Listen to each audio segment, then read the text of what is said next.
Is there a single person who can explain how having Mark Carney and the Liberal Party of Canada slagging Donald Trump in the United States every single opportunity he has is not in the benefit of Canadians whatsoever?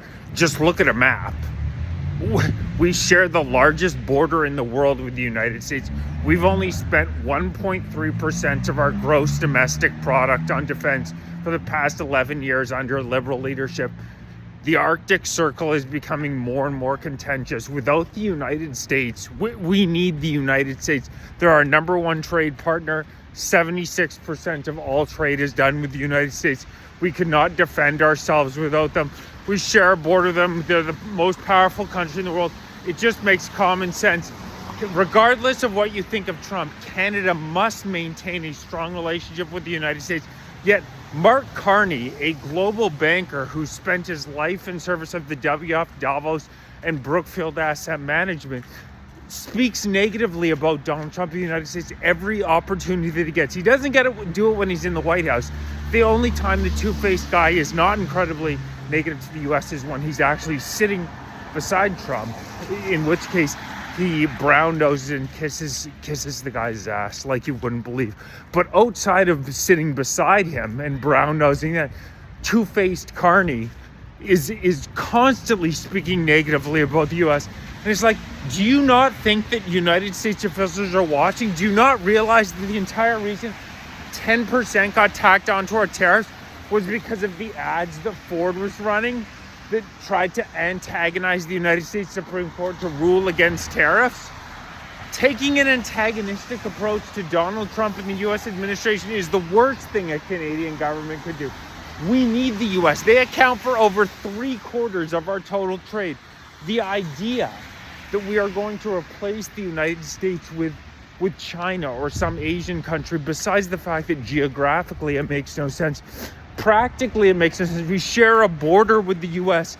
and so many products that we have that they would love to have, not to mention any of the products that we could so easily send out, like LNG oil. We have incredible natural resources, but the Liberal Party continues to take advantage of, and they psyop. They tell the Canadian people time and time again that, all the issues that we're having here are due to the United States of America. It's Donald Trump's fault, the problems that we have in Canada.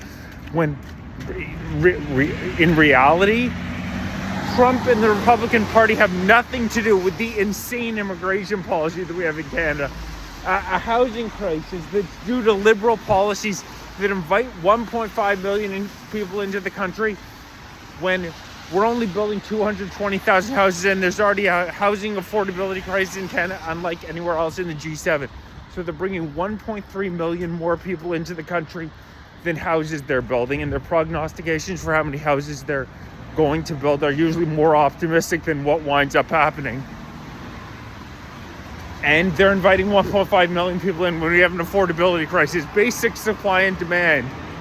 We're spending billions of taxpayer dollars on immigration, when at the same time Canadian standard of living continues to drop year after year. GDP per capita in the United States has grown 2% a year for the past decade. In Canada, it's grown a total of 0.2%. And GDP per capita is generally considered to be the best measure of how your average citizen is doing. That is not the fault of the United States of America. That is the fault of the Liberal Party of Canada, whose woke DEI initiatives trash meritocracy, fundamental pillar of Western civilization. They trash all the fundamental pillars of Western civilization, whether it be sovereignty, free speech. They turn it into, they say multiculturalism. We're a post-national state. Multiculturalism is not a culture.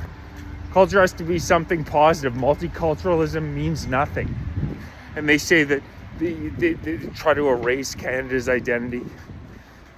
They say that people who have ancestors who fought World War I, World War II, a tough, courageous people. You read about Vimy Ridge. You see what happened at Vimy Ridge. The Canadian soldiers were the most courageous soldiers of all, and they say that there's something wrong with being proud of that history, and pointing out the fact that 3% of your total population were bringing the equivalent of the province of British Columbia in every 4 years in Canada now. It's total madness. It's unprecedented to be bringing in 3% of your total population through immigration. We don't even defend the border. The idea that the United States is the issue in Canada is a total joke. It's the extreme the Liberal Party of Canada spends a lot of time talking about the far right and how there's this nationalist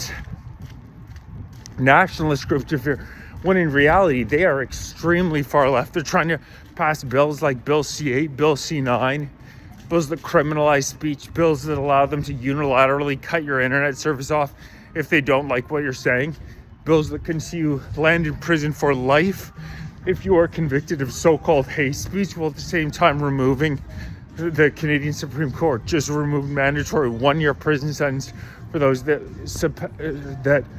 have CP, the most vile material you could ever have. We got rid of 1-year mandatory minimum prison sentences, while at the same time trying to pass Bill C8, which could send Canadians to life for so-called hate speech. That's what our government is working on. Democracy has become a total sham in Canada. They're getting rid of our Charter of Rights and Freedoms already for 10 years under Trudeau. Was stomped on, and it's continuing under Mark Carney, who's, along with the CBC, who get a $1.5 billion a year, are telling the Canadian people time after time after time that all of the problems in this country are due to the United States, when, a matter of fact, the 99% of the issues are due to the last 11 years of Liberal Party governance, not Donald Trump in the United States. It's just scapegoating and it's gaslighting. And if you point out the fact that, well, our GDP per capita was actually growing quite strongly under Stephen Harper until Justin Trudeau and the Liberals showed up, they'll call you a name, an istophobe, but not actually debate you on the facts, because the economic data is unquestionable. We've focused on these green initiatives and this unprecedented push for mass migration, along with these DEI initiatives. You apply for any job in Canada, say, are you Indigenous, are you trans, are you a woman? It's total identity politics. It's 100% identity politics, and they criticize the right for identity politics. All the left live in identity politics, worldwide. But don't let them psyop you. Do not let them psyop you into believing the United States of America are the enemy. That's just a clever story for the Liberals to tell you that's totally detached from reality. And the aggravation towards the U.S. has to stop. They are our most important partner, bar none. Please like, share, subscribe, join, become a member, donate, grab some gear. Really appreciate everybody's supports.